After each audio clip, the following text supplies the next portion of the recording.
Last time on What If Toribot joined the Z-Fighters, the mechanized General Blue took over the Earth's kingdom as per Jiro's request, but Goku and Toribot came and stopped him.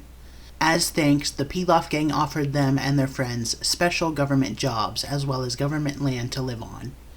Everyone accepted this other than Roshi, Oolong, and Puar, although Puar lives with Yamcha and Bulma.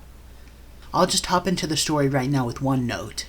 Like I said, Yamcha, Bulma, and Puar live together. I think the reason Bulma chooses to live on the government ground is that with her deal as a weapons contractor for the Pilaf gang, she can get more immediate feedback and she can have a place of her own to live without her parents snooping around, and so she can make her own money too. Not necessarily because she needs it, but because she'd like to make her own money. All of the Dragon team who work for the government are paid quite handsomely. Roshi goes in between the government land and Kame House just because he's still trying to reunite the Crane and Turtle School styles. Once they are fully reunited, he does leave. Keep in mind this does involve him learning Crane School techniques too, even if he doesn't necessarily like it. The Pilaf gang airs a little puff piece on the news about their new bodyguards, which actually causes them to get a new visitor who'd like to join in on the fun. It's Shen. He arrives, waving a white flag in one hand with his other arm up as he walks towards the castle. The Dragon team notice him, at which point he would be engaged by Krillin and Chaozu, who are in the middle of sparring. Both of them combined could definitely beat him if need be, which Chaozu explains to him, but Shen says that won't be necessary. He was watching the news and saw that little story they ran, and he must say, it seems like he was in the wrong. He abandoned his students, and they flourished without him. So he'd like to apologize, and is also maybe wondering if they could get him a job? Chaozu leaves Krillin with Shen for a moment, bringing Tien and Roshi with him. Shen explains what he said again. He apologizes in depth for his actions, for casting his students away, as well as the mean comments he made about Toribot. Well then, Chaozu paralyzes Toribot and psychically lifts him over there. Shen again apologizes for telling his students they should have let Toribot die. All he wants is to help reunite Mutaito's martial arts style and get a big high-paying government job. Everybody is kind of skeptical about this, but it would be a good opportunity for them to get a better grasp over Mutaito's style, especially with the pressure point techniques. Tao apparently had the best grasp over those other than Mutaito himself, but they're both dead, so Shen's the next best shot. And if he does cause problems for them, they so vastly outnumber and overpower him that they could just jump him and fix everything. Shen gets taken on board, and he does help train everyone. I'm gonna skip over 6 months in one, but that's how long it takes for everyone to become fully versed in each other's techniques. Minus Toribot. He does learn some of the pressure point techniques, but if you look at his hands, they're not really that good for pulling them off. He can do some brief paralyzation stuff, but it only lasts a few seconds at most. He also has a grasp over sword fighting thanks to Yajirobe, but in a situation where you can't use a weapon, like, say, a tournament, that's not really that helpful. Again, keep in mind Toribot cannot use ki. Surprisingly enough, other than the occasional bickering with Roshi, Shen didn't cause too many issues. Once Mutaito's style was fully reunited, Roshi and Oolong went off back to Kame House. Meanwhile, everyone else would stay at the government land. I think once a full year has passed from the General Blue incident, Goku finally decides to go back home. He figures that if he wants to surpass everybody else, he'd have to do it alone. He has also hit his growth spurt during that year, I'd imagine, but we won't see that until the tournament begins. Something else you should know is that Bulma was able to give Sai Bluerg's Rainbow Eye attack to Toribot, and after reverse engineering it, now the Pilaf gang's new mech can shoot rainbow beams too. Sai Bluerg is the mechanical blue, if you don't understand what I'm saying. Anyway, 23 months pass, with everyone still training together and getting stronger minus Goku and Roshi. Those two still do train, sometimes together, but mostly individually. Because of how stacked the roster for the 23rd Tenkaichi Budokai is, this video will only cover the preliminaries.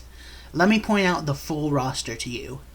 We have Toribot, Goku, Krillin, Yamcha, Shen, Tien, Chaozu, Yajirobe, Hiro, Chi-Chi, Manwolf, King Choppa, Nam, Pamput, Girin, and Ma Jr. I know there's not a lot of reason to include old foes, but since Tao has other business to attend to, like being dead, he's skipping out on this tournament. And also, yeah, Shen's here and Roshi isn't. Since everybody else is going to the tournament, Roshi decided to pop into the castle and be its protector for the day. He is indeed being paid quite a large sum for this. Power levels here are basically as follows. Piccolo's power level is 600 some because the explosion that killed his father was a lot stronger than King Piccolo's cannon death, and he was training to surpass that power. He isn't there yet, but he's getting closer.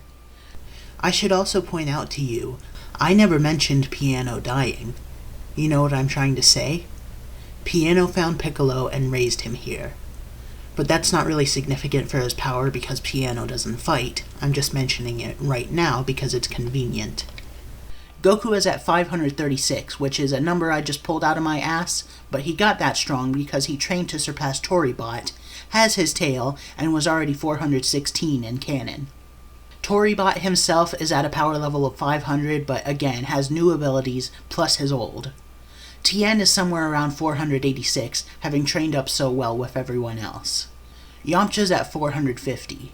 Hiro's power level after being possessed by Kami, who trained some more, is maybe 440, since apparently the possession made him a lot stronger, and Kami would have been training a little bit here, because of Piccolo. Krillin is at 430. Chaozu is at a power level of 380. Yajirobe's power level is 350. Roshi, despite not being here, is at 312. Shen is at 280. Of course, all the other characters we've seen before are slightly stronger, and Chi-Chi has the same strength as in canon. Preliminary match number 1 is Toribot vs. Manwolf. Toribot just knocks him down with one hit, winning the preliminaries. Preliminary match number 2 is Chaozu vs. Girin. This is honestly an interesting matchup when you consider the abilities of these two. With equalized stats, it'd be pretty fun, but with Chaozu already being stronger, he takes the edge. He wins after a brief tussle, headbutting Girin to the floor before he could use his lasso gum on him. Chaozu wins the match. Preliminary match number 3 is Shen vs. King Choppa. I hate to say it, but I think King Choppa is actually weaker than he would be in canon. I think his fight and death against Tambourine would have served as good motivation to strengthen him, and without it, he's still stronger than he used to be, but not as strong as in canon. So, with him being at an even lower power level up against a master like Shen, it's unfortunate to say, but he'd be on the losing end here. Shen would put him down with a chop to the back of the neck, knocking him out. Preliminary match number 4 is Krillin vs. Nam. Krillin recognizes this guy from the 21st tournament, and he's definitely stronger than before. This time, instead of seeking water for his village, he's just seeking the tournament money so he can make a positive impact on everyone there instead. Particularly the less fortunate. They've been able to get water since Nam now takes weekly trips to Papaya Island to use their water fountains. Nam explains the money situation to Krillin before the bout after Krillin inquires on his presence. Nam gets his offense in. Nam uses his diving cross attack on Krillin, but Krillin dodges. A light bulb lights up in the back of Toribot's head, though. Krillin defeats Nam with a kick to the head. After that match, he vows to offer Nam a consolation prize if he stays around a little longer. Nam agrees. Preliminary match number 5 is Goku vs. Chi-Chi. Come on. There's no way I can't have this happen here. I mean, if I randomize this, there's a chance these two would never get to share a match. And isn't that so romantic? Aw, Chi-Chi's trying to destroy Goku. They're so good for each other. No, but on a serious note, the fight goes the same as it does in canon, just inside this time. Goku knocks Chi-Chi out of bounds with a 1-inch punch, defeating her. Preliminary match number 6 is Hero vs. Pamput. Pamput jobs out pretty easily. Preliminary match number 7 is Tien vs. Yajirobe. They had no reason to give this one away on the tournament pre-show for free, but ooh boy, this is an absolute slobber knocker. No, but in all honesty, despite the mask, Yajirobe is recognized by Tien. Not only that, but without his sword, he doesn't really know how to fight that well. Thus, Tien knocks Yajirobe out of the ring. Preliminary match number 8 is Yamcha vs. Ma Jr. Yamcha tries his hardest here, but Piccolo is just too strong for him, and too fast. Even then, he gives him a run for his money.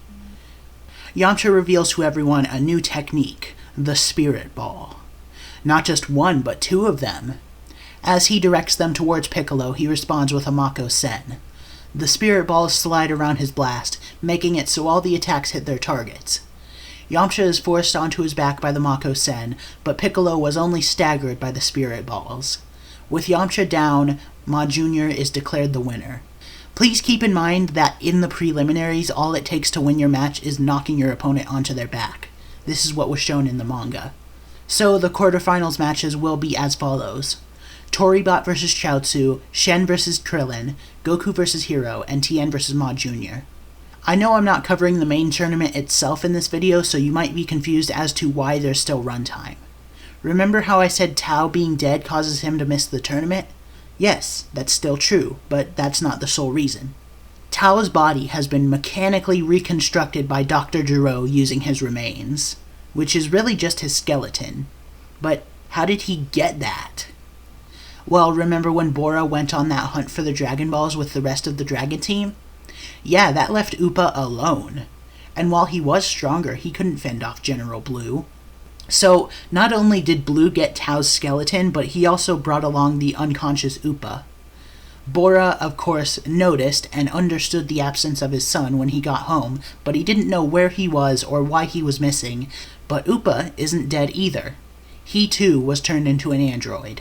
Tao was regenerated using his skeleton, but he had to be given a completely blank brain, which Gero was able to easily synthesize. This allowed Gero to completely overrun him with mind control devices. Tao is essentially brain dead, but if he need be, he can still whoop some ass under Gero's control, because he stole the Crane School documents and had Tao relearn everything he knows. As for Appa, he's more like 17 and 18, except astronomically weaker, just because we don't want him to be too cracked too early on. He also hits his growth spurt during the comatose days in Gero's lab. Tao and Appa as cyborgs are also not officially under the android designation, like they're not in the android number series. They're not 9, they're not 10, they're not 11. Blue isn't 9, Tao isn't 10, Appa isn't 11. They're part of a separate series, a separate squadron of miscellaneous fighters who have been turned into androids. Why am I explaining all of this? Well, with everyone gone for the tournament other than Roshi, this is the perfect opportunity to strike. Gero isn't planning another world domination thing like last time since that failed, but he can at least get another soldier on his side to make things easier. I already stated Roshi's power level, 312, but Tao's at around 1000 and Appa is at 420, just because I like that number. So when Tao and Appa arrive to Pilaf's castle, Roshi is quite honestly confused. He does feel like he recognizes those clothes, and it's Tao? What the hell is he doing here? Come to see his brother? He thought he was dead. Tao doesn't even acknowledge Roshi with a response, instead launching into combat against him. Roshi is immediately overpowered, with Appa not even needing to join in. Roshi utilizes one special technique, though, the Thunder Shock Surprise. Even though he only does it temporarily, it's enough to break some of Tao's internal processors. It breaks Gero's control over him, turning him brain dead for a moment, but that's enough for Appa to unveil his own special technique. Since Gero's drones already saw Bora's Bear Bash, and since Appa knows key control, Gero thought it would be wise to have Appa get something similar. So he had him work mostly on discovering himself and meditation. Keep in mind that Appa isn't willingly under Gero's control, but his mind has been altered to accept it, just like he wanted to do to Lapis and Lazuli in canon. So even though you'd think Appa finding himself wouldn't be good for Gero, he can just shock him back into thinking the way he wants. Appa unveils his technique, another spirit animal aura. This time, he shows off his fox friend. I feel like a fox is a good match for Appa since foxes are smart, agile, and diminutive. Appa is also all of these things. Even though he did hit his growth spurt and he does have musculature, most of the other Dragon Team members or even Dragon Ball antagonists are more built than him anyway. Regardless of how buff he is or how buff he isn't, the fox friend rushes out towards Roshi, causing him to stop the attack. The fox bites Roshi on the ankle, and Roshi frantically tries shaking him off. And that's the perfect amount of distraction, because Roshi turns his back, allowing Appa to jump in and hit him with both hands to the back of the head, knocking him out. because Upa, as an android, is stronger than Roshi. After Roshi is knocked out, Upa unsummons his fox friend. And really, that's most of what fox friend's abilities even are. They can go bite people or scratch them, but most importantly, distract them. Upa brings Tao and Roshi into his ship. Before he can leave, the Pilaf gang finally finish coming down the steps, having gone down their special mech garage. They fire the rainbow laser at Upa, but he gets into the ship, activating the reflectors, blocking the attack. He quickly flies off. The Pilaf gang attempt to follow them, but their ship's just too big and too slow. The Pilaf gang have their own agents go after the ship, but it's also too fast for them. Not only did they lose their protection for the day other than their own mechs, but they'll also have to explain this to everybody when they get back. And most important, Roshi might be in danger. The Pilaf gang genuinely has no idea what to do, but with the CCTV footage they have, they spread all the images they can of the ship Upa left in. If anyone at all sees that ship, then they need to call the government ASAP and alert them. This is made easier by the fact that that ship isn't even a commercial vehicle.